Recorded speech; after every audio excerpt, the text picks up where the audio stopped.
기도하겠습니다. 참사랑의 아버지 하나님 감사합니다. 오직 우리의 아버지 하나님만이 우리를 참으로 사랑하시는 유일하신 하나님이시며 우리의 영원한 아버지시며, 그래서 우리가 영원토록 감사하며 찬양하며 기뻐하며 즐거워할 수 있는 아버지로 우리에게 거하시니 참으로 감사드립니다. 저희들 자녀들로서 늘 주님, 우리 하나님을 아버지로 섬기며 함께 동행하며 같은 집에 거할 수 있도록 은총 주시옵사오니 이 은혜를 잊지 아니하고 날마다 주님의 놀라운 사랑 안에 거하는 자들 되게 하여 주옵소서. 이 아침에도 말씀을 주실 때 그 말씀을 생명으로의 양식으로 취할 수 있도록 도우시기를 원하오며 예수님의 이름으로 기도드립니다. 아멘. 자, 우리 하나님의 말씀 나누겠습니다. 오늘도 어제와 같은 본문으로 이사야 58장 8절과 9절 상반절의 말씀을 나누면서 어제 다 나누지 못했던 부분을 좀 더 나누도록 하겠습니다. 이사야 58장 8절과 9절 상반 부분입니다. 함께 봉독합니다.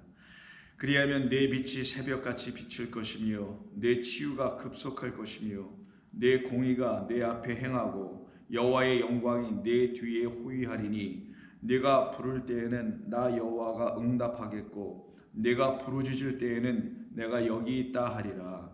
아멘. 자, 우리 어제 함께 나눴던 말씀을 연속해서 같이 좀 나누도록 하겠습니다. 어제 우리가 함께 나눴던 말씀은 우리에게 새벽이 왜 있는 것인지를 가지고 하나님께서는 정말 우리에게 필요한 그 새벽으로 이 땅에 보내심을 받으신 우리의 새벽별 되신 우리의 참 새벽 되신, 그래서 밤을 끝내고 아침을 맞이하게 하시는 그 새벽별로 우리에게 보내심을 받고 오신 우리 주 예수 그리스도라는 그 새벽과 그 새벽별을 맞이한 사람들에게는 드디어 그들의 흑암의 삶이 끝나게 되고요, 광명의 삶으로 바뀌어가는 하나님의 거룩한 하나님의 은혜의 삶을 살아가게 됩니다. 그 일을 이루시기 위해서 우리에게는 반드시 먼저 있었던 게 먼저 우리에게 하나님께서 주신 것이 무엇이냐면 밤이라는 걸 먼저 주시는 것이죠. 근데 밤에는 우리가 일을 하지 않고 아시다시피 밤에는 쉬고 잡니다. 그것은 우리에게 그와 같은 밤을 주셔서 밤에 쉬고 자게 하신 것은, 그런데 그 밤은 우리 하나님의 측면에서는 당신이 일하시는 시간이며 그 일하시는 그 끝부분에, 밤이 다하는 끝부분에 여호와 하나님께서 일하시고 여호와 하나님께서 먼저 창조하시는 그 일을 하시고 그게 밤입니다. 그리고는 아침을 맞이하기 전에 새벽이라는 시점이 또 한 번 주어져서 그 끝에서 그 하나님의 일하심을 완성하실 분으로의 새벽으로 이 땅에 오신 분이 우리 주 예수 그리스도신 거예요. 그럼 한번 생각해 보세요. 밤에 우리는 아무것도 안 합니다. 새벽녘까지도 아무것도 안 합니다. 동이 딱 트면 우리의 눈이 띄어지고 우리에게 아침이라는 걸 주시기 위해서 우리 하나님께서 먼저 창조하시는 그 일을 우리 주님께서 당신을 통하여 새 창조로 이루셨다는 걸 알려주려고 밤에 하나님께서 일하시고 그 밤의 일을 완전히 끝을 내시고 완성하시는 분이 우리 주 예수 그리스도. 그래서 하나님의 일하심이 무언지를 흑암 가운데, 잠자는 가운데, 사망 가운데, 밤을 지나는 가운데 있었던 우리는 그 일이 무엇이었는지 아무도 몰랐단 말이에요. 아무것도 몰랐고 그 모르는 그 시간에 하나님의 일하심이라는 것이 바로 율법을 우리에게 주신 거라는 겁니다. 그래서 우리가 율법이라는 하나님의 말씀을 받았을 때는 이 말씀이 무슨 뜻인지 알아들을 수도 없고 알아볼 수도 없고 마음에 담을 수 없었던 것이 맞는 것이었던 겁니다. 그러나 그 일 또한 하나님의 행하신 일이요, 그 일은 새벽별로 이 땅에 오신 우리 주 예수 그리스도로 말미암아 그 우리가 인식하고 있는 어둠, 우리가 취하고 있었던 흑암, 하나님의 말씀을 여전히 흑암과 어둠으로만 취하고 있어서 이것이 우리에게 생명의 말씀이라는 빛으로 보여지지 않고 빛으로 우리가 인식하지 못함으로 말미암아 여전히 어둠 가운데 있었던 우리에게 새벽별이 오지 않았더라면, 그 중보자가 오시지 않았더라면 우리는 영원히 그 어둠의 터널에서 나오지 못하고 그 깊은 잠이라는 밤의 잠에서 깨어날 수 없었으며 그 사망에서 일어날 수 없었던 우리였던 거예요. 그래서 우리 주님이 낮에 12시간 밤에 12이 아니냐 하면서 잠자고 있으며 죽어 있다라고 말씀하셨던 우리 주님의 말씀을 기록하고 있는 요한복음 11장에 보시면 나사로의 죽음이 나오잖아요. 그가 그 밤을 지나가는 우리 모두를 대표하여 하나님이 보내신 우리 주 예수 그리스도를 새벽별로 그를 도움의 하나님으로 만나지 못하면은 영원히 살아날 수 없고 그 잠에서 깨어날 수 없다는 사실을 알려주신 사건이죠.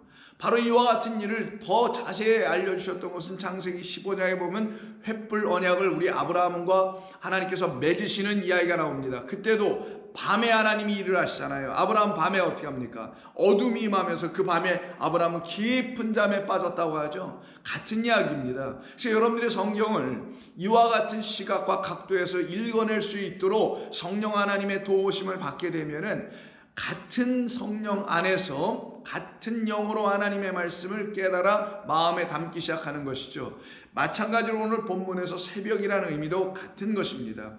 어둠의 시간 동안 하나님께서 뭔가 일을 하십니다. 그 일을 뭐라고 그래요? 언약을 이루시는 일이라고 하는 거예요. 그래서 아브라함과 맺을 때 마지막에 언약을 맺으시는 것은 내가 한 모든 일, 하나님이 하시는 일이 뭐예요? 한마디로 말하면 창조입니다.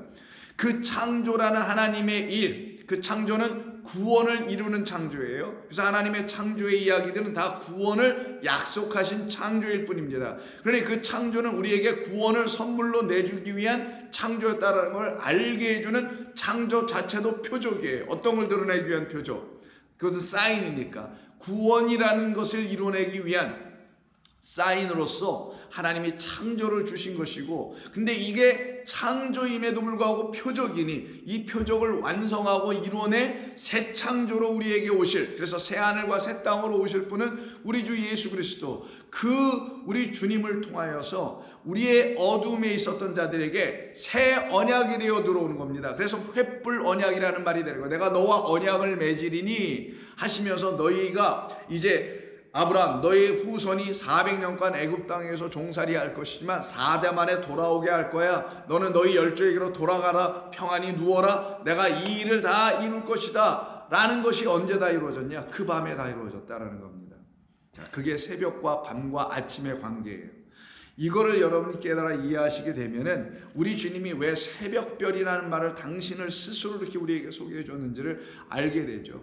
그 새벽은 바로 어둠을 끝내고 율법을 끝내고 흑암을 끝내고 우리의 소경됨을 끝내고 우리의 깊은 잠을 끝내고 우리가 그 안에서 깨어나도록 하게 하시는, 그래서 아침을 맞이하고 빛을 맞이하고 광명의 삶을 살게 하고 낮에 열둘이나 그 빛의 아들들로 빛의 자녀들로 살아가게 하시기 위해서 가운데 딱 서 계신 분, 그래서 율법을 완성하신 분, 흑암을 몰아내시는 분, 빛을 우리에게 주시는 분. 그래서 내가 세상의 빛이다. 이 세상의 빛이 아니라 하나님이 지어놓으신 이 세상 코스모스는 사실 빛을 담은 것이다. 그래서 이 코스모스를 하나님께서 우리에게 주신 것은 그 안에 빛을 담아 주셨다라는 걸 알려주려고 내가 그 빛으로 온 거야. 그 율법이라는 말씀으로 지어진 이 세상은 이 하나님의 빛을 담고 있는 것이며, 이 율법이라는 이 코스모스 세상은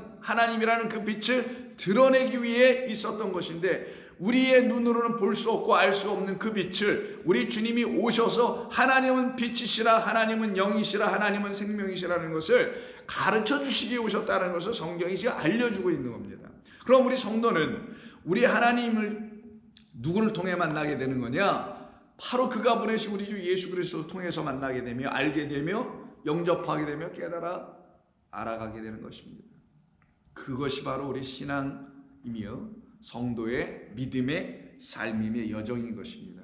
그래서 성도가 해야 될 것은 하나밖에 없어요. 그 하나님을 아는 겁니다. 그 하나님 보내신 예수 그리스도를 알아가는 일이에요. 그 하나님 알기 위해서는 그가 보내신 보이는 하나님으로 이 땅에 오신 예수 그리스도를 알아가는 거예요. 그럼 우리에게 뭐가 임한다고요? 요한복음 17장의 말씀 그대로 영생이죠. 참 하나님과 그가 보내신 아들 예수 그리스도를 아는 것이 영생이니라. 그러니 날마다 밤낮으로 알아야죠. 밤에는 불로 알고 낮에는 구름 기둥으로 알고, 밤은 밤에게 말하고 낮은 낮에게 말하시는 하나님의 진리의 말씀을 따라 알아가면 되는 것입니다. 그래서 호세아서 6장 3절 어제 우리가 읽었던 본문이죠. 그러므로 우리가 여호와를 알자. 그것도 어떻게? 힘써 여호와를 알자. 그러면 그가 어떻게 해요? 우리에게 나타나실 것이다. 우리가 알려고 하면 알려고 할수록 우리 하나님은 알려고 하는 자들에게 응답해 주십니다. 하나님을 정말로 알기를 원하는 자들은 하나님이 그냥 놔두시지 않는다니까요. 반드시 당신을 그들에게 계시해 주십니다. 현현, 좀 어려운 말인데 나타내 주십니다. 누구로? 당신을 그리스도 예수 안에 담아놓은 말씀으로 우리에게 나타내 주십니다. 말씀은 그때 어떤 말씀이냐? 하늘의 진리를 말하는 하늘의 것으로 우리에게 알려주시고 하늘의 것으로 우리에게 나타나 주시는 거예요. 그 역사가 저와 여러분에게 지금 이루어지도록 하신 겁니다. 그래서 성도님들은 이 말씀을 들으면서 내 안에 우리 주님이 계시고 내 안에 그 말씀이 계시네, 내 안에 그 약속하신 그것들이 하나하나 다 이루어지고 있네. 달리 말한다면 하나님의 말씀, 이 약속, 이 언약, 구약이 하나하나씩 내 귀에 들려지기 시작하네. 내 눈으로 드디어 그리스도 예수님을 통하여 하늘을 보게 되네. 그러니 너희가 나를 보고서도 어찌 아버지를 계속 보여달라고 하느냐? 그 믿음 없음을 말하죠. 다른 말로 하면 여호와를 그리스도 예수님을 통해서 알지 못한 자들의 끝에는 그와 같은 말들을 할 수밖에 없게 되었던 것입니다. 그와 같은 예전의 우리들을 하나님께서 지금의 우리들로 만들어 주신 것입니다. 그래서 성도는 감사한 거예요. 이 얼마나 감사한 겁니까? 여러분, 하나님의 말씀을 알아들을 수 있다란다는 그 말의 의미 자체가 놀라운 겁니다. 하나님을 보지도 못했는데, 하나님은 이 나라에 속한 것도 땅에 속하신 분도 아닌데 그분을 우리가 어떻게 볼 수 있으며 알아들을 수 있으며 알 수 있겠냐고요. 그분을 알고 그분을 알아들을 수 있으려면 그분이 말씀하시는 말씀을 알아들어야만 그분을 알아들을 수 있게 되는 거거든요. 그분의 말, 그분의 언어, 그분의 말씀을 알아들어야만 그분을 알 수가 있게 되는 겁니다. 그래서 여호와를 힘써 알자. 그의 나타나심은 알게 되면 나타나시는데 어떻게? 새벽빛같이. 그래서 우리에게 누가 오세요? 새벽빛으로, 새벽별로 우리 주님이 나타나시는 거예요. 어김없이 어떻게? 비와 같이 늦은 비입니다. 첫 번째 비로 먼저 오시고 땅을 적시는 늦은 비와 같이 우리에게 임하시리라. 그래서 새벽이 우리에게 비칠 것이다 라고 오늘 본문 8절이 말하는 겁니다. 여러분, 새벽에는 우리 하나님이 일하시는 시간이죠. 우리 아버지가 먼저 일하시고 그 아들이 오셔서 일하시는 시간을 새벽이라고 합니다. 그럼 아버지께서 일하시는 시간, 아들 예수 그리스도를 통해서 완성하시는 시간이 서로 하나가 되어야 되겠죠. 이 일을 증거하시는 분은 성령이시라. 성령은 진리의 영이라. 그는 진리에 대하여 증언하시는 분이에요. 그 모든 일들을 진리로 설명해 주시는 거죠. 참된 것으로 우리에게 주시는 겁니다. 그래서 이스라엘 백성들이 어둠 속에, 이 세상이라는 흑암 속에 갇혀있는 그들을 출애굽시키실 때 하나님께서 그들을 불기둥과 그다음에 구름기둥으로 인도해 나가시는 역사를 여러분은 들으셔서 알 것입니다. 그래서 그것을 기록한 것이 출애굽기 13장 22절입니다. 낮에는 구름기둥, 밤에는 불기둥이 그들 앞에, 백성 앞에서 떠나지 아니하리라. 말씀이 그들을 늘 인도하는 것이죠. 그러나 애굽 사람들은 그와 같은 이스라엘 백성들을 내보내려고 하지 않습니다. 그들이 끝까지 붙들고 그들의 종으로 삼으려고 하죠. 그걸 갖다가 바로 그 바다 짐승이라고 하는 눈에 보이는 성전에서 속해 있는 거짓 선지자들과 그 용과 마귀와 사탄들이 하나님의 백성들을 그들의 악의 결박으로 멍에의 줄로 묶으려고 하는 것과 같은 것이에요. 그러나 하나님의 인도하심 가운데 있는 그 백성들은 드디어 홍해가 갈라지고 그 마른 땅이 되어 그것을 육지로 건너가는 역사가 이루어지게 되죠. 그것을 기록한 것이 14장, 출애굽기 14장 22절입니다. 이스라엘 자손이 바다 가운데를 육지로 걸어가고 물은 그들의 좌우에 벽이 되었다라고 말씀합니다. 이와 같은 역사가 그들 가운데 나타나게 되네요. 바로 이런 일들이 그들에게 있게 되는 이 시점이 어딘가, 이 시점이 중요해요. 자, 그 시점을 기록하고 있는 것이 20절입니다. 19절 이하입니다. 이스라엘 진 앞에 가던 하나님의 사자가 그들의 뒤로 옮겨가서 가니 구름 기둥도 따라 그 뒤로 갑니다. 왜 뒤로 갔냐면 아시다시피 그 뒤에는 지금 바로의 그 전차가 쫓아오고 그 마병이 쫓아왔잖아요. 그러나 그 마병들을 막기 위하여 그 구름 기둥을 보냅니다. 근데 이 구름 기둥은 흑암의 구름 기둥입니다. 애굽의 진과 이스라엘 진 사이에 이르러 서니 저쪽에는 구름과 흑암이 있고 이쪽에는 밤이 밝음으로 밤새도록 저쪽이 이쪽에 가까이 못하였더라. 밤새도록 이쪽으로 넘어오지 못하더라는 거예요. 이게 지금 밤입니다. 여러분 출애굽은 아시다시피 여호와 유월절을 밤에 먹는 양식으로 먹고 이들이 그날로 곧바로 나오는 거거든요. 그 밤에 놀라운 일이 벌어지는데 나누어지더라는 거예요. 나누어지는데 어떻게 나누어지냐? 20절을 자세히 보시면 저쪽과 이쪽이라는 말이 나와요. 저쪽과 이쪽에서는 한쪽에서는 구름과 흑암, 한쪽에서는 또 밤은 밤이라고 하는데 어떤 밤이냐? 밝음으로 라는 밤이에요. 참 이상하죠? 이쪽에는 밤이 밝아져요. 여러분 같은 한 시간대에 있는데 물리적으로 생각하면 물리적인 이런 공간 우리가 살고 있는 이런 땅이라면은 어떻게 하나를 반을 나눠서 이쪽에는 흑암과 구름이 있고 이쪽에는 밤이 밝을 수 있냐고요. 자, 이유는 단 하나였었습니다. 구름 기둥과 불 기둥으로 인도했다고 돼 있어요. 자, 구름 기둥과 불 기둥의 지금 역할을 보니 구름 기둥은 저쪽, 즉 뒤편 쪽으로 합니다.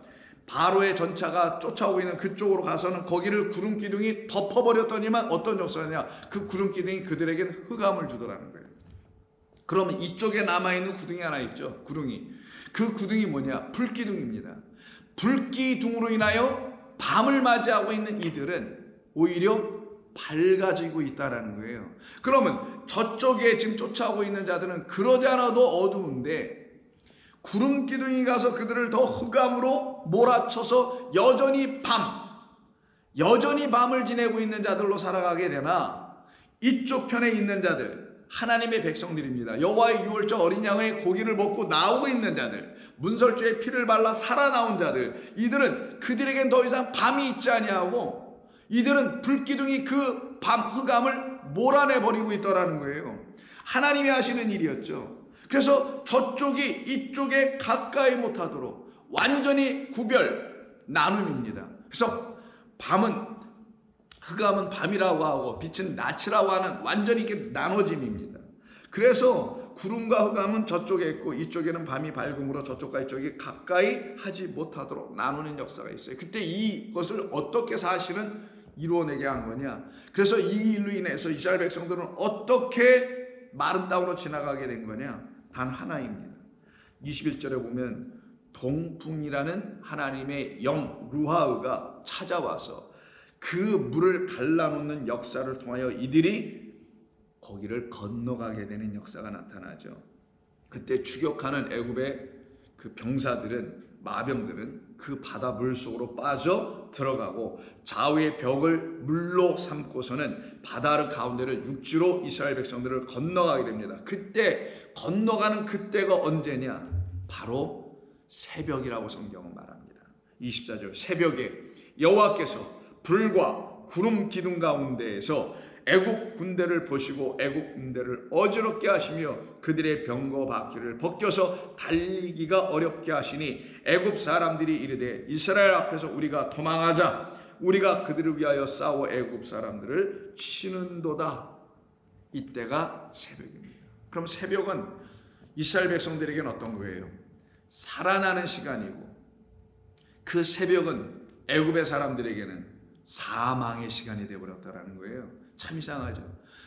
밤은 이스라엘 백성들에게 더 이상 어둠이 되지 아니하고 애굽 사람들에게 밤은 여전히 흑암으로 남아있다라는 사실입니다.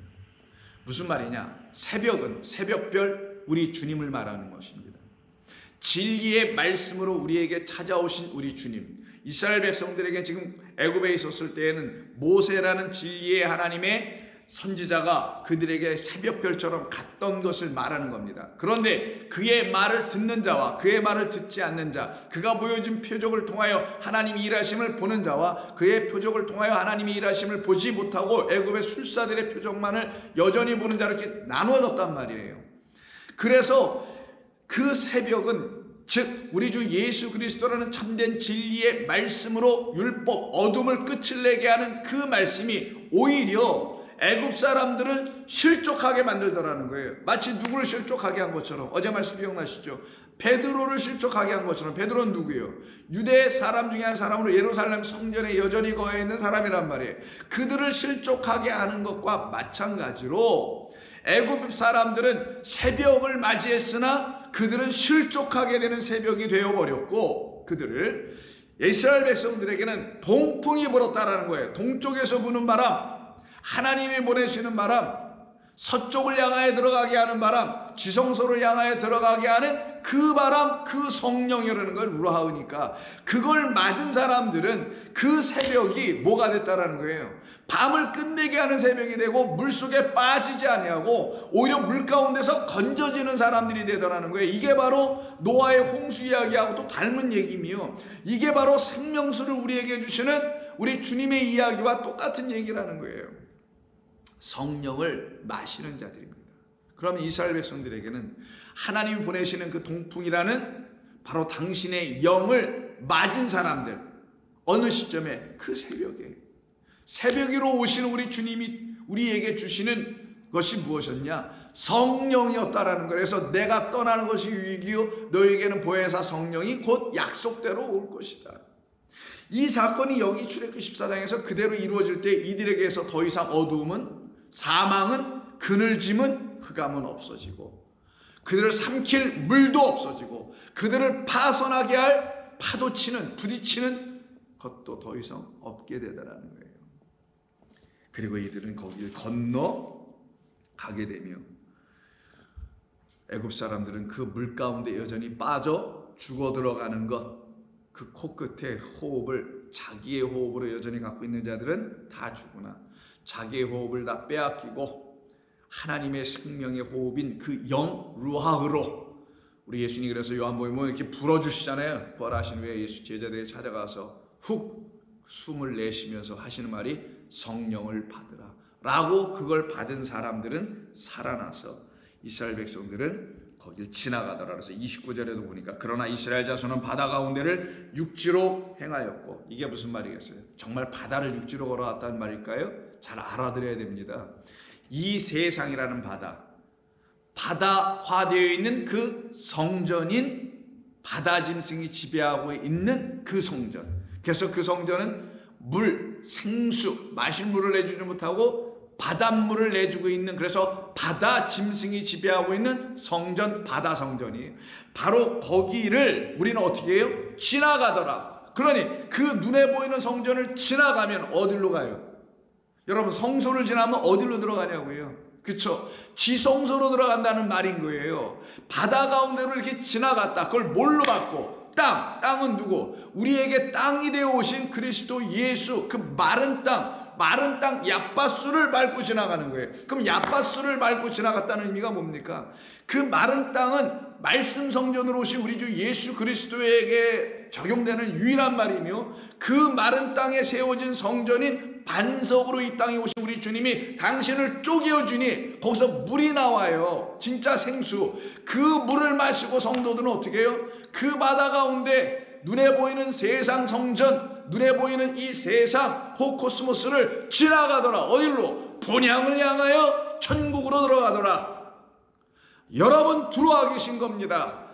여러분은 여러분의 육신의 사망이 오는 그날 곧바로 거기로 들어가는 거예요. 그냥 이미 들어와 계시고, 그걸 확신으로 믿음 가운데 여러분에게 주신 것이고, 여러분의 육신의 사망이 다하는, 삶이 다하는 그날에 기쁨과 영광으로 그 안으로 들어가는 거예요. 그래서 성도에겐 죽음이 감사죠. 영적 죽음도 감사, 그래서 영적 살아남을 깨닫게 하시는 그 죽음도 감사, 육적 죽음도 감사. 왜? 성도에게 죽음은 곧 생명이기 때문이에요. 죽음으로 뭘 바꿨어요? 생명을 맞바꿨기 때문입니다.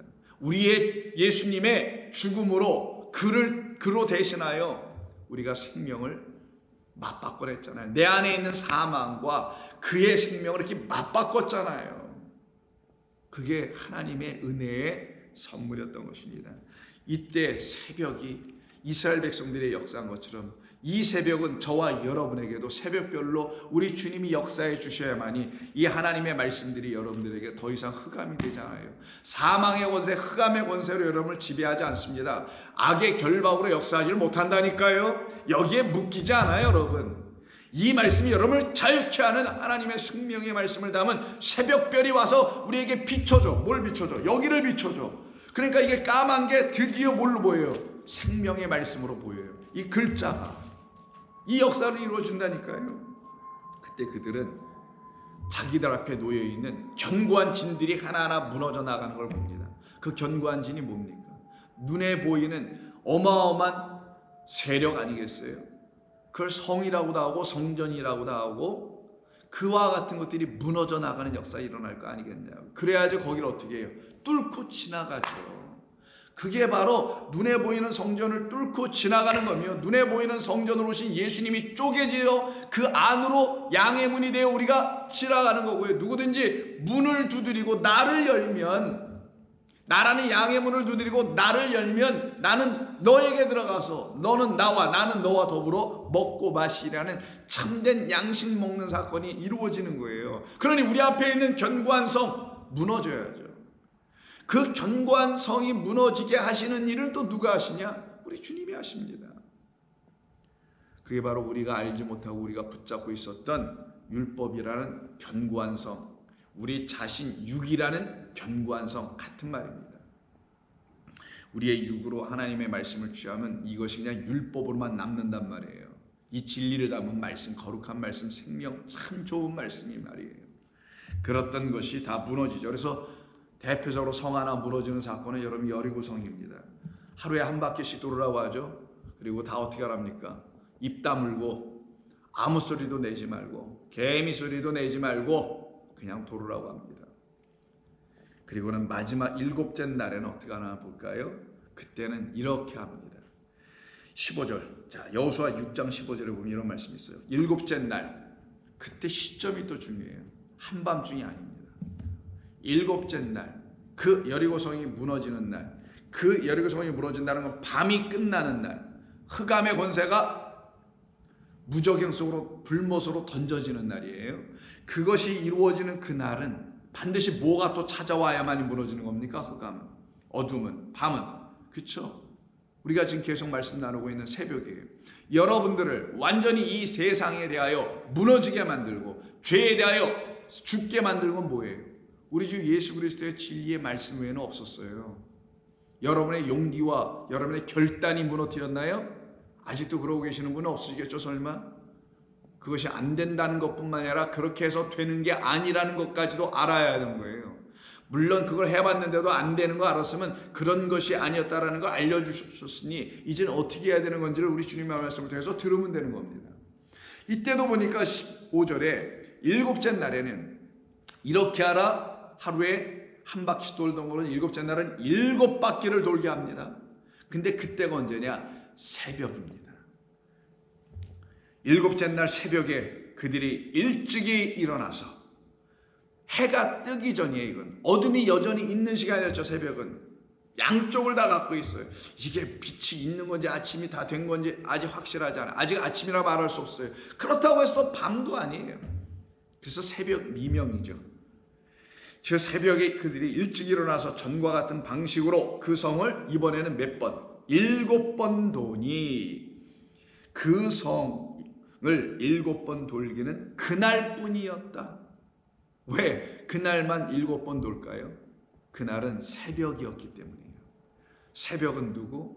7 말씀으로 오신 우리 주님, 10 말씀으로 오신 우리 주님, 그분이 일하기 시작하는 때 7 말씀이 7 창조의 날로만 바라보고 있는 우리들에게, 그건 율법을 가지고 있었던 우리들이라는 거예요. 그걸 창조로만 바라보고 첫째 날 7일간의 창조 뭐 이런 걸로만 바라보고 있었던 우리들에게, 그거는 우리에게 구원을 하나님께서 약속하신 언약이에요 라고 깨달아 알게 해주기 위해서 이 땅에 새 언약, 영원한 언약으로 오신 우리 주 예수 그리스도라는 그 새벽, 그래서 그 새벽에 말씀으로 오신 분은 그 7을 진리와 언약과 성령의 충만한 말씀을 우리에게 깨달아 알게 해주시는 분이라는 것을 보여주려고 7번 놀게 했던 겁니다. 그래서 그것은 그날 새벽이 있었던 그날뿐이라. 7번째 제사장들이 나팔을 불 때, 여기서 또 나팔 소리가 나오죠. 하나님의 진리의 음성이 드디어 선포됩니다. 그전에는 조용히 도는 거예요. 가만히 도는 겁니다. 근데 7번째 날엔 나팔, 드디어 7말씀이 하나님의 음성으로 그리스도 예수라는 새벽별을 통하여 들리게 하게 할 것이다라는 여호수아 6장 여리고성의 무너짐 자체도 표적이란 말이에요. 진리의 백성들에겐 다 알려주기 위해서 이런 잠금장치로, 이런 표적이라는 잠금장치로 놨다가 우리 주님이 천국의 열쇠를 우리에게 딱 주실 때에 그 열쇠는 우리에게 성령이라는 코드입니다. 그 하나님의 진리의 영으로 우리의 심령 가운데 비춰지는 그 열쇠가 되어 들어오실 때는 이 말씀이 다 그런 뜻이었구나라는 걸 깨달아 알게 되는 거예요. 근데 그런 말로 이해하지 못하면 제가 말하는 것을 굉장히 이상하게 여길 수밖에 없고, 저와 같이 이해하고 성경을 깨달아 가시는 분들은 도무지 종잡을 수 없는 사람들로 여겨질 수밖에 없게 됩니다. 그러나 이 성경을 잘 이해하시자는 거예요.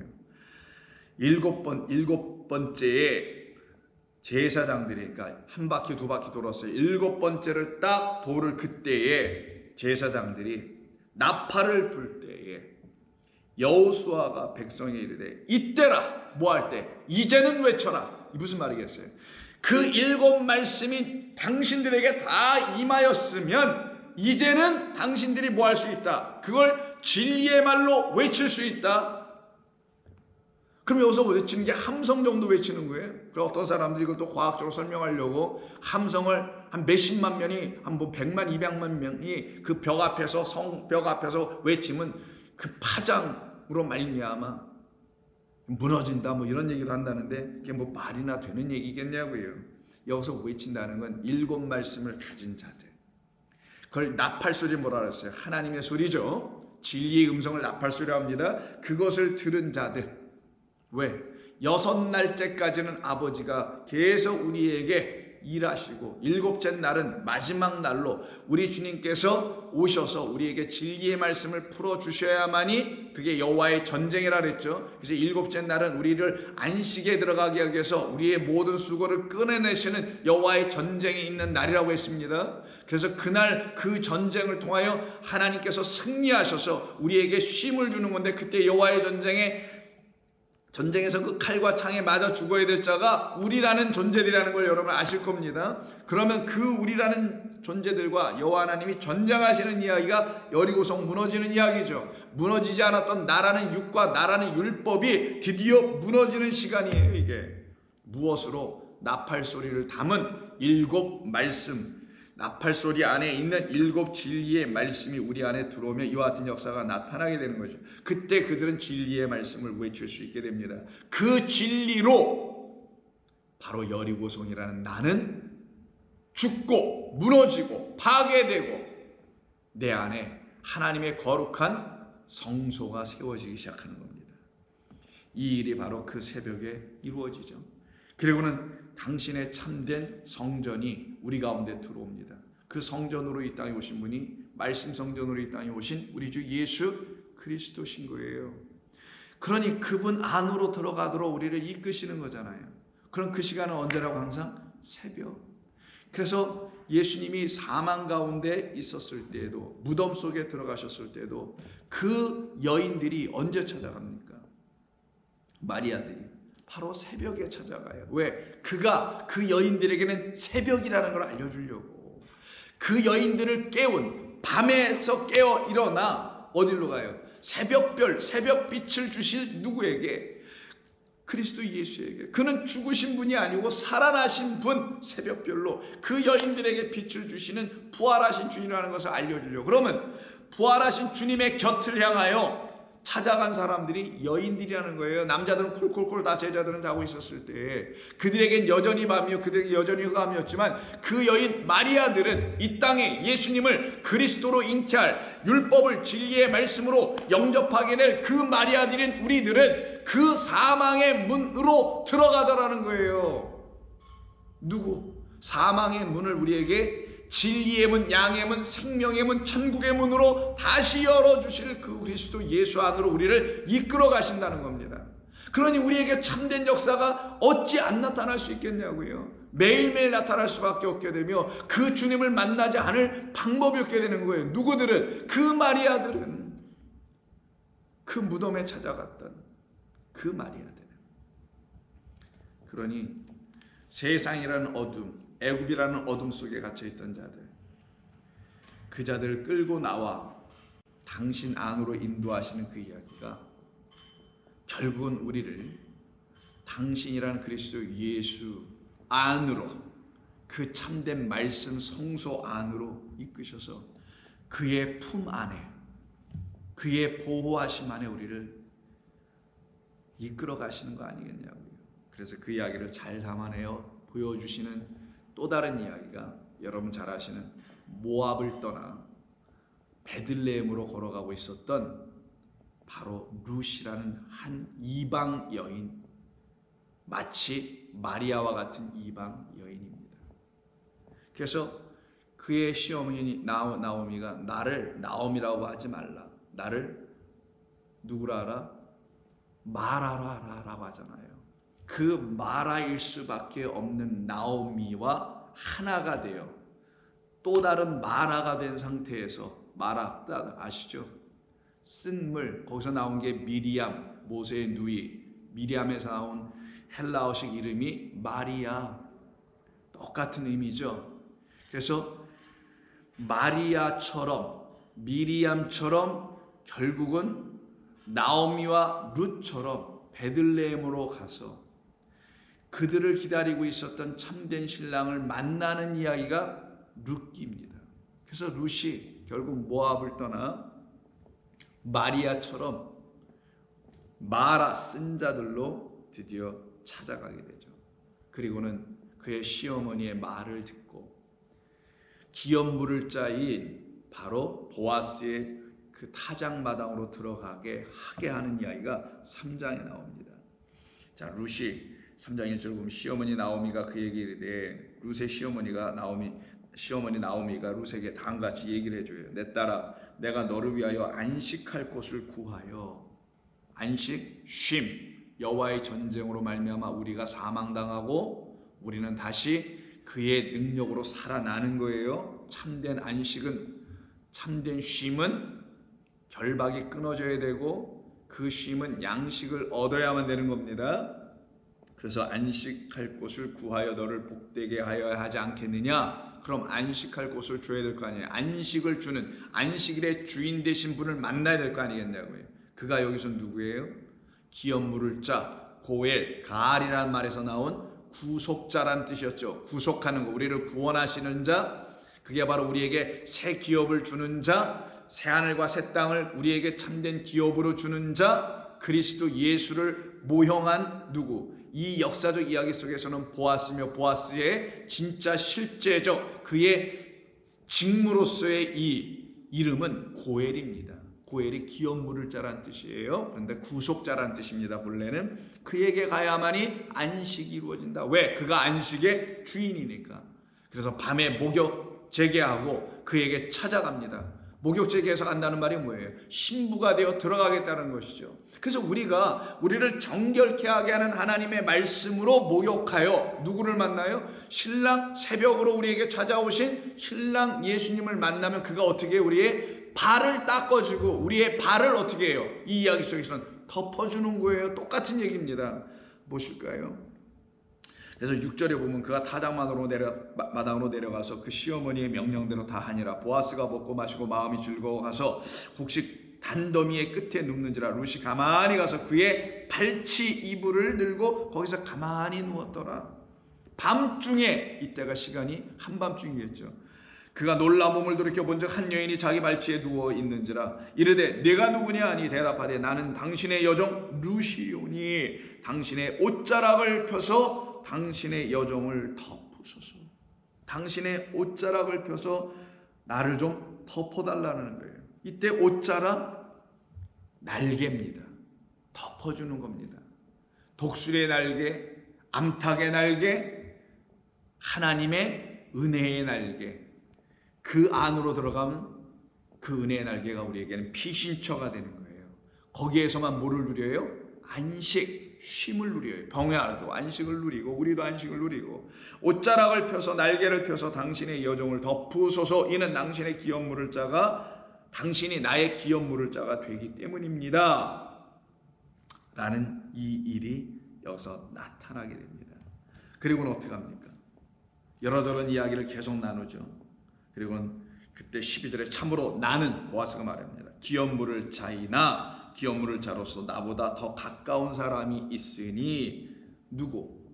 이야기 속에서 친족 하나가 있다고 그러잖아요. 그럼 보아스가 지금 고해 그리스도를 예표하는 기업 물을 자로 오신 여기서 지금 이야기되고 있는 거죠. 근데 지금 보아스가 뭐라 하냐면 나는 기업 물을 자이긴 맞긴 하나 나보다 영순위 나보다 앞서 있는 1번 기업 물을 자가 있다라는 거예요. 그가 누굴까요? 성경에서 여기서는 친족입니다. 물론 누굴까요? 하나님이십니다.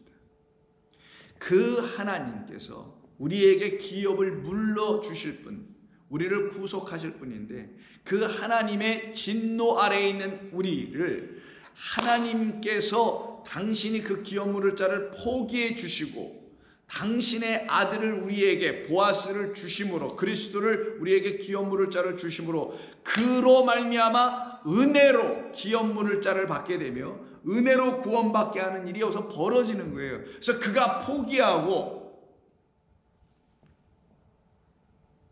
그가 보내신 그의 아들 우리 주 예수 그리스도인 이 보아스를 통해서 기업 물음의 역사가 이루어지게 됩니다. 그리고서는 하는 말이 이 밤에 여기 머물러라. 언제까지? 아침이 오기까지. 이 밤이 끝나고 너에게 아침이라는 것이 올 것이다. 그럼 그 아침엔 어떤 일이 벌어진다는 거예요? 내가 너에게 누가 되어준다는 겁니까? 그쵸. 기업 물을 자가 되어줄 거야. 이 밤에는 너에게 기업 물을 자가 내가 돼주질 못해. 이런 말이에요. 이 말의 뜻은 나는 너에게 밤에는 기업 물을 자가 되어주지 못하지만 내가 너에게 아침에 기업 물을 자가 되도록 해줄 거야. 그러면 아침을 맞이한 룻은 낮의 자녀, 빛의 자녀가 되죠. 누구로 말미암아? 기업 물을 자 우리 주 예수 그리스도라는 이 보아스로 말미암아예요.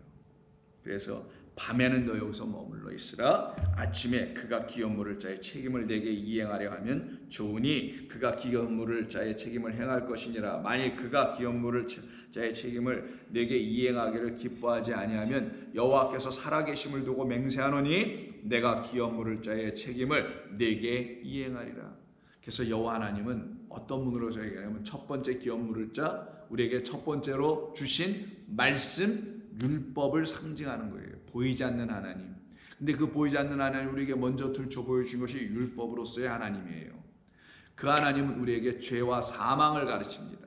그리고 우리를 죄와 사망 가운데 있는 우리를 진노하시고 추격하셔서 우리를 죽이시는 하나님입니다. 그가 포기하지 아니하시면 우리는 영원히 죽을 수밖에 없으나 그의 은혜로 말미암아 기업 물을 자를 하나 더 만들어 보내주신 이야기가 바로 베들레헴 떡의 집이라는 말 그대로 양식을 갖고 있는 그 집 안에서만 우리는 쉬고 안식을 누릴 수 있을 때는 먹고 누려야 된단 말이에요. 그래서 안식일 날은 아시다시피 갑절로 주잖아요. 바로 그 갑절의 두 번째 양식, 바로 그 갑절의 두 번째 양식을 의미하는 것이 바로 보아스인 내가 또 다른 기업 물을 자야. 그래서 이 밤이 지나야 해. 이 밤을 지나게 하는 것은 바로 나로 말미암아 이루어지게 되는 거야. 그래서 내가 기업 물을 자의 책임을 내게 이행하리라. 아침까지 누워 있을지니라 하는지라. 룻이 새벽까지 그의 발치에 누워 있다가 사람이 서로 알아보기 어려울 때 아직 미명이에요. 그때 일어나 나갑니다. 바로 이때가 새벽이었었어요. 그럼 룻이 보아스를 언제 만났다라는 거예요? 밤에 만난 것 같으나 결국은 새벽에 만나 돌아가죠. 그럼 룻에게 보아스는 새벽별이 되어 만나게 되는 것입니다. 그때 룻은 이 보아스라는 새벽별로 말미암아 아침을 맞이하는데 어떤 아침으로 맞이하냐? 다음날 아침에 있는 이야기, 기업 부르는 역사가 나타나죠. 그 첫 번째 사람은 포기합니다. 두 번째 사람인 기업 물을 자인 보아스를 통하여 정말 자기의 고엘 구속자를 만나게 되죠. 그게 바로 낮의 12를 살아가는 자들, 하나님의 자녀가 되는 이야기입니다. 이때가 또 새벽이에요. 우리에게 끊임없이 새벽으로 찾아오셔서 우리를 덮으시고 우리를 보호하시고 우리를 지켜내시는 여호와 하나님의 놀라운 은혜의 이야기들이 이렇게 끊임없이 우리에게 나타나 역사되더라는 거예요. 그래서 시편 57편 1절에서 하나님이요, 당신의 은혜가 아니었으면 그 당신이 우리에게 보내주시는 그 두 번째로 보내주신 당신 알파와 또 오메가인 그 오메가로 이 땅에 완성의 하나님으로 오시는 그 고엘 기업 물을 자 보아스 우리 주 예수 그리스도를 통한 그 은혜가 한 번도 은혜에게 임하지 않았다면 나는 사망을 받을 수밖에 없는 진노 아래 있는 자였었습니다. 그래서 시편 57편 1절에서 하나님이여 내게 은혜를 베푸소서. 아니까 이걸 당신은 은혜를 내게 주실 거라는 거 아니까 내게 은혜를 베푸소서. 내 영혼이 주께로 피하되 주의 날개 그늘 아래에서 보아스의 옷자락에 덮여지고 그의 날개 품 안에서 우리가 알아는 마리아들이 예수 그리스도라는 영원한 양식으로 이 땅에 오신 그 안식 안에서 거할 때만 우리는 쉼을 얻게 됩니다. 우리는 안위함을 누리게 됩니다. 그래서 내게 은혜를 베푸소서. 내 영혼이 주께로 피하되 주의 날개 그늘 아래에서 이 재앙들이 지나가기까지 피하리이다. 바로 이것이 주님의 백성들의 은혜의 삶인 것이죠. 내가 지존하신 하나님께 부르짖으며 곧 나를 위하여 모든 것을 이루시는 하나님께로다. 그래서 오늘 본문 9절 상반에 하나님을 찾고 부르짖고 외치는 역사가 나타납니다. 성도는 내게 하나님은 은혜를 주시기로 약속되어 있어 라는 걸 깨달았어요. 무엇을 통해서? 하나님 주신 양식, 금식, 기뻐하는 금식을 통하여서. 그럼 그때는 그들은 어떻게 해요? 자기가 무엇을 구할 수 있는 것인지도 알게 되고 구할 수 있는 자격까지도 받았다는 것을 알게 돼서 하나님을 찾게 됩니다. 그때 하나님이 그들에게 무엇을 보내주실까요? 마땅히 당신을 진리로 그들에게 나타내 주십니다. 그래서 3절 그가 하늘에서 보내사 나를 삼키려는 자의 비방에서 나를 구원하실지라. 하나님이 그의 인자와 진리를 보내시리라. 그래야 내게 있는 모든 재앙, 칼과 기근과 전염병이라는 그 재앙, 말씀 없음, 왜곡된 말씀, 오해한 말씀들이 다 떠나고 그 하나님이 보내신 자 우리 주 예수 그리스도라는 그 새벽으로 말미암아 어둠의 세력이 끝이 나고 그로 말미암아 하나님을 인자와 진리로 깨달아 알게 되는 하나님의 영원한 사랑 안에 거한 자가 되겠죠. 그러니 그들은 기뻐하고 찬양하지 않겠어요? 그래서 7절 나는 이제 마음이 확신을 갖게 됐습니다. 하나님이여 내 마음이 확정되었고 내 마음이 확정되었사오니 내가 노래하고 내가 찬송하리로다. 어떻게? 영광의 하나님을. 그래서 내 영광아 깰지어다. 비파야 수구마 깰지어다. 진리로 노래하는 것들이죠. 내가 새벽을 깨우리로다. 하나님의 은혜입니다. 새벽을 깨우는 자 우리 주 예수 그리스도라는 진리를 깨워 내 안에 들려지게 하는 그 삶을 성도는 끊임없이 살아가게 됩니다. 어둠 속에 헤매는 자가 아니라 이제는 진리로 오신 우리 주 예수 그리스도 사망에 계신 분이 아니라 깨어 부활하신 그분의 말씀으로 깨어나는 자. 그래서 끊임없이 새벽을 맞이할 수 있는 성도로 살아가게 되는 거예요. 그래서 오늘 본문에 58장 8절 끝에 여호와의 영광이 내 뒤에 호위하는 것이 아니라 그랬죠. 너를 어떻게 해요? 모을 것이다. 은혜와 진리라는 하나님의 영광이 우리 가운데 드러날 때 나는 하나님의 백성 그 나라에 속했다라는 것을 알고 그 알곡으로 거두어 들여졌다라는 거예요. 그때 구원받은 자는 아버지의 자녀가 됐으니 아버지께 아무거나 요청해도 될 거 아니겠냐고요. 무엇이든지 구하라. 그러면 다 이루어 주신다고 하잖아요. 그게 바로 9절 내가 부를 때에는 나 여호와가 응답하겠고 내가 부르짖을 때에는 내가 여기 있다 하리라. 하나님은 응답하시는 하나님입니다. 하나님을 정말 찾고 구하는 사람들에게는 하나님은 단 한 번도 외면한 적이 없으시죠. 그래서 하나님께서 말씀하시는 거예요. 내가 부를 때에는 나 여호와가 응답하겠고 내가 부르짖을 때는 내가 어떻게 응답하냐. 여기 이 딸이라고 이렇게 번역을 했습니다만은 이런 번역은 아니고요. 원래는 내가 부르짖을 때 cry for help, 도움을 위해서 부르짖는 거예요. 이거는요. 위에는 그냥 여호와 하나님을 찾는 거고요. 그럼 하나님이 응답해 주시죠. 나 여기 있어. 너 나 찾았냐? 예를 들어서 자녀들이 여러분들의 부모님들 살 때 엄마 아빠 이렇게 부르면 엄마 아빠 여기 있어 이렇게 말하는 거 있잖아요. 그게 첫 번째 상반 부분. 내가 나를 부를 때 여호와가 응답한다는 거예요. 나 여기 있다. 아빠 여기 있어. 하나님 말씀은 나 여기 있단다. 어디? 너희 안에 있단다. 누구로? 진리와 은혜와 영으로 너희 안에 인자로 있단다. 그 하나님께서 말씀하시기를 왜? 무엇이 필요한데? 뭘 도와줄 게 필요해? 뭐가 필요한데? 무슨 도움이 필요해? 이렇게 물으시게 되죠. 그때 하나님 날 좀 도와주세요. 아버지 날 좀 도와주세요. Cry out for help. 이 뜻을 담고 있는 것이 두 번째 부르짖을 때라는 거예요. 서로 달라요. 위아래가 단어가. 도움을 요청하죠. 왜 자녀들이 엄마 아빠 부르면 엄마 밥 줘, 엄마 뭐 해줘, 돈 줘, 뭐 이런 것처럼 도움을 요청하는 것과 똑같은 거예요. 우리가 구하는 도움은 하나밖에 없잖아요, 여러분. 나를 하나님 진리 가운데 거하게 해주세요. 나를 주님의 나라에 영원하게 거하게 해주세요. 이걸 구하잖아요, 우리가. 그럼 그때 어떻게 하신다고? 나 여기 있어 라고 하는 건 우리 이 세상의 부모들이나 하는 말이고요. 여기 있다, 내가 여기 있다라는 것은 의역을 한 것 같기도 한데 원래는 hen이라는 단어 하나입니다. hen 이렇게 딱 써 있어요. 이게 무슨 말이냐면 hen은 보라, 뭐뭇을 보라라는 뜻이에요. behold, 뭐뭇을 보라. 무슨 뜻이겠어요? 아버지를 찾았어요. 하나님을 찾았습니다. 하나님께서 응답하시면서 그래 뭘 도와줄까? 하나님 도와주세요. 그래?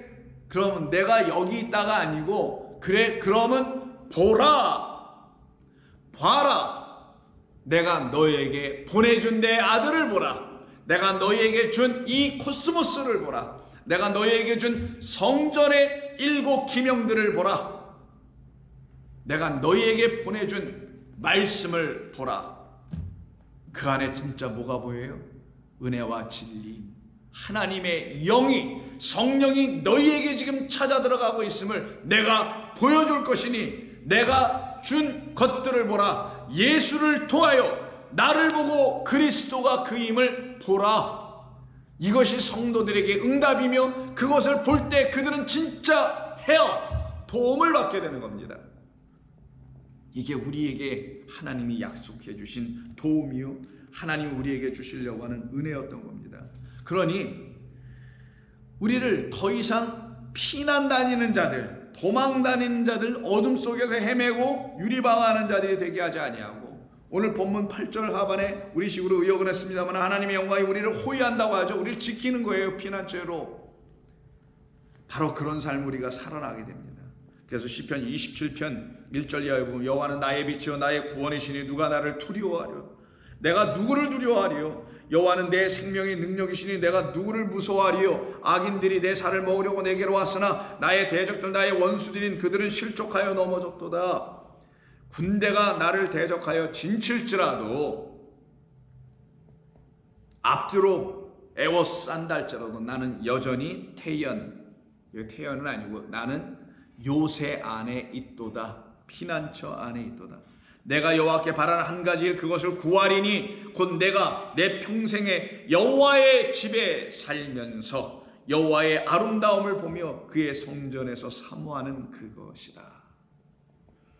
여호와께서 환난 날에 나를 그의 초막 속에 비밀히 지키시고 그의 장막 은밀한 곳에 나를 숨기시며 높은 바위 위에 둘리시리로다.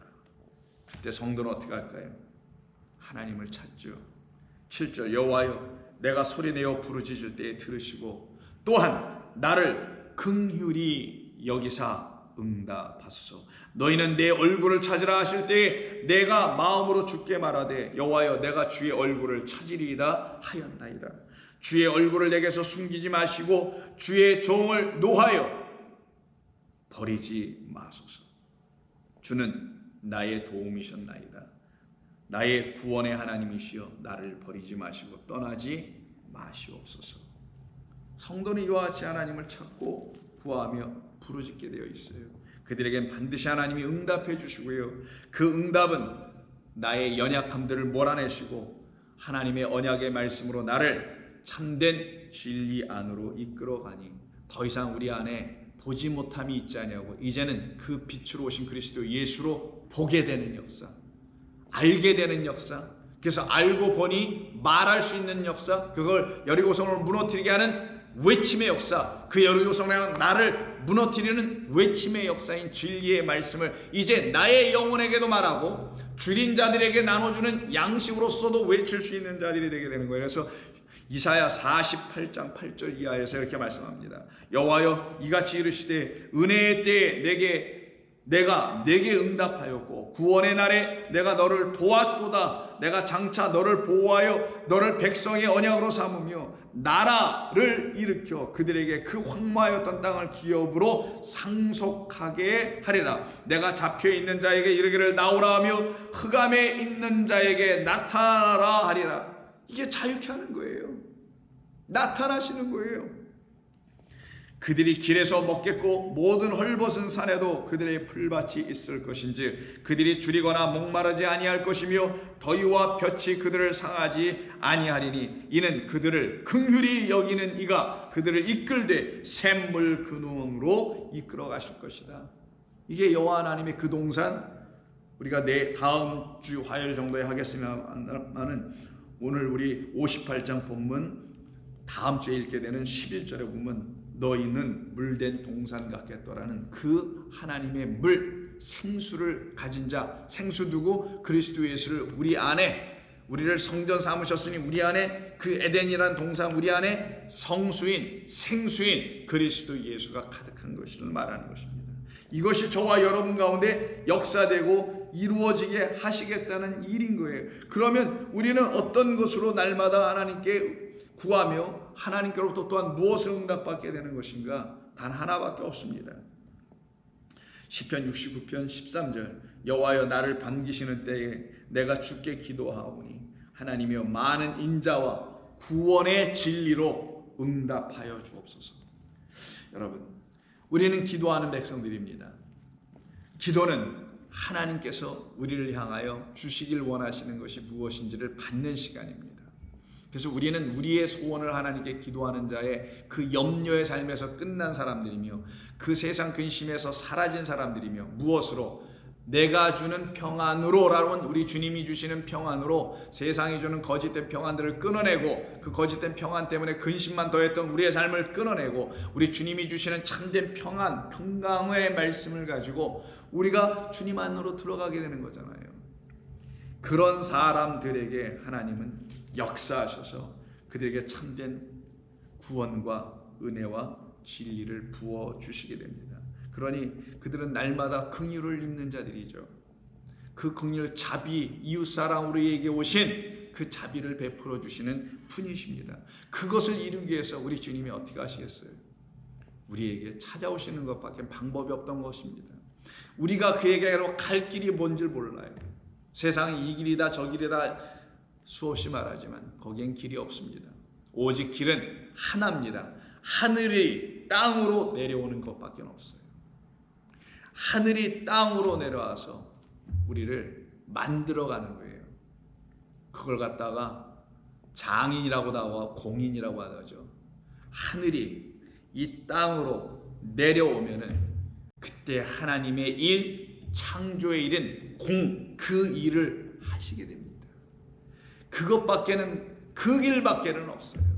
그 길을 이루시기 위해서 당신께서 우리에게 오시겠다.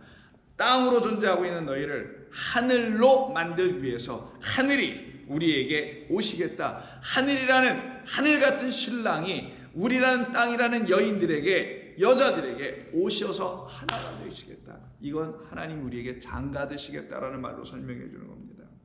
그리스도 예수님께서 우리의 영원한 신랑이라는 것으로 설명해 주신 거죠. 그래서 호세아서 2장 20절에 19절에 내가 내게 장가들어 영원히 살 것이다. 공의와 정의와 은총과 긍휼이 여기는므로 나는 너희에게 장가들 것이다. 진실함으로 내게 장가들리니 내가 여호와를 알리라. 진리로 너희에게 찾아가서 장가 연합할 것이니 그때 너희는 비로소 내가 누구인지를 알리라. 여호와께서 이르시되 그날에 내가 응답하리라. 그 새벽에 내가 너희에게 응답하리라. 나는 하늘에 응답하고 하늘은 땅에 응답할 것이다. 나 하나님은 하늘로 우리에게 오실 하늘 누구? 인자는 하늘에서 온 자다. 하늘 누구? 그리스도에게 응답하여 주실 것이고 그리스도는 또 누구? 하늘로 땅인 나에게 우리에게 응답해 주실 것이다. 땅은 곡식과 포도주와 기름에 응답하고 우리는 뭘로 응답해요? 내 안에 이런 것들을 잔뜩 주셨어요. 포도주와 그 기름과 젖과 그 꿀을 우리에게 주셨어요. 그 그리스도가 나에게 그런 생명을 주셨어요. 그래서 땅인 우리는 또 그것으로 내놓는다라는 거예요. 땅은 곡식과 포도주와 기름에 응답하고 이것들은 이스라엘에 응답하리라. 내가 너를 위하여 그를 이 땅에 심고 긍휼히 여김을 받지 못하였던 자를 긍휼히 여기며 내 백성 아니었던 자에게 향하여 이르기를 너는 내 백성이라 하리니 그들은 이르기를 주는 내 하나님이시라 하리라. 여러분 이게 우리의 삶이에요. 지금 우리는 이렇게 지어져 갔으며 지금도 지어져 가며 그래서 우리는 하나님의 그 양식을 인자 안식일의 주인인 그 인자인 그리스도 예수 우리의 영원한 고해 우리의 구속자를 통하여 그의 날개라는 은총의 옷으로 구원의 옷으로 덮여지고 가리워짐으로 우리는 이제 어떤 사람들이 되냐? 아버지 품 안에서 주의 날개 품 안에서 무엇이든지 구할 수 있는 자인데 그때 무엇이든지가 뭐냐? 무엇을 먹을까 염려하지 않는 자들에게 있는 정말 무엇이든지 구할 수 있는 게 뭘까요? 세상 염려 근심 그것을 구할까요? 아니죠. 그것이 해결된 자들에게 있어서 무엇이든지 구할 때 그 무엇이든지는 은혜와 진리, 영생, 긍휼, 자비 이걸 구하는 삶으로 살아갑니다. 그때 그들의 눈은 개한 수술을 받고 복된 눈을 가지고 하나님의 영광을 보게 되는 자들이 되죠. 그들은 무엇이든지 구할 거 아니겠어요? 그래서 하나님이 이렇게 말씀하세요. 예레미야에게 33장 2절에 이를 행하시는 여호와 그것을 만들며 성취하시는 여호와 그의 이름을 여호와라는 이가 이같이 이르시니라. 너는 내게 부르짖으라. 내가 내게 응답하겠고 내가 알지 못하는 크고 은밀한 일을 내게 보이리라. 우리가 알지 못했던 은밀한 일, 안에 있는 일, 하나님께서 갖고 계셨던 그 일, 그것을 다 우리에게 보여주시는 그 응답을 우리에게 주실 것이니 부르짖으라. 우리는 그것을 부르짖고 그렇게 살아갈 때 우리는 치료를 받고 낫고 우리는 평안과 진리의 풍성함으로 살아가게 됩니다. 6절 그러나 보라 내가 이 성읍을 치료하며 고쳐 낫게 하고 평안과 진실이 아니라 진리가 풍성함을 그들에게 나타낼 것이다. 그래서 우리는 우리 주님으로 말미암아 살아난 자 됩니다. 오늘 본문 8절과 9절 다시 한번 읽어드릴 테니 보십시오. 그리하면 내 빛이 새벽같이 비칠 것이며 내 치유가 고쳐진다잖아요. 급속할 것이며 내 공의가 내 앞에 행하고 여호와의 영광이 내 뒤에 호위하리니 내가 부를 때에는 나 여호와가 응답하겠고 내가 부르짖을 때는 내가 여기 있다가 아니라 보라 내가 행한 모든 일들을 보라 내가 진 모든 것들을 보라 내가 보낸 내 아들을 보라 내가 너희에게 준 이 생명의 말씀을 보라. 기도하겠습니다. 아버지 고맙습니다. 오늘도 여김없이 저희들에게 응답하여 주신 우리 주님. 주님이 아니면 우리는 날마다 굶을 수밖에 없고 굶주릴 수밖에 없고 기진맥진하여 흐트러지고 비틀거리며 쓰러질 수밖에 없었던 자들이나 우리 주님이 대신 굶어주심으로 우리는 생명의 양식을 얻게 됐습니다. 우리 주님 죽어주심으로 우리는 사망에서 건져졌습니다. 아버지여 감사합니다. 이 마음을 우리에게 주셨사오니 이 마음은 하나님의 말씀을 담는 도구들이 다들 또한 되게 도와주시옵소서. 예수님의 이름으로 기도하옵나이다. 아멘.